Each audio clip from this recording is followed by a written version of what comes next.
what do you want to see them focus on to ensure that school starts at the beginning with a strong foundation?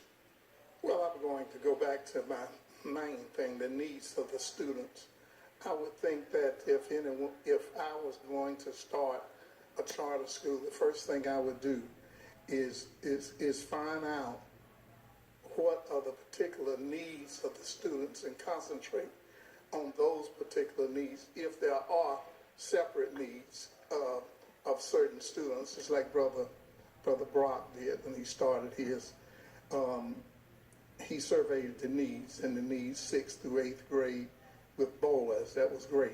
So I would think anyone that would start a charter school would first make that step.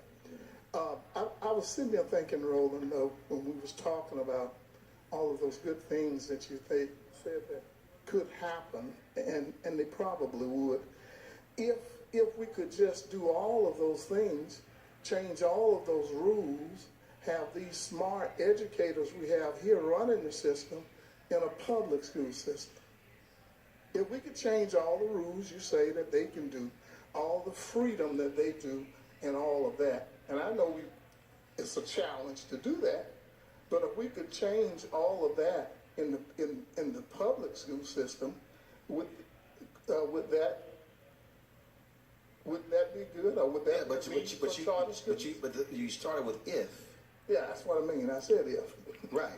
If, to me, is a Rudyard Kipling poem that we had to memorize when we pledged. Yeah. I ain't waiting on if. He just sat there and said he was in a school and had these ideas and wanted to do these things, but couldn't. She was in a school, had these ideas, wanted to do it, couldn't.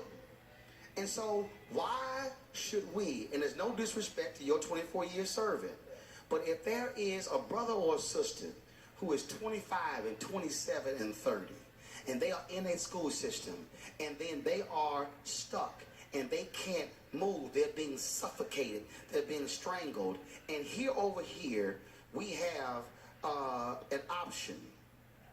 Why am I, and I'm going to use, if I'm going to be stuck over here in Egypt, and this potentially is the promised land, I ain't trying to stay in Egypt. And until Egypt decides to change, I'm going over here to the promised land, this charter school, which is going to allow me that level of flexibility. That's where we are. And to Crystal's point, because I've seen it, if all of a sudden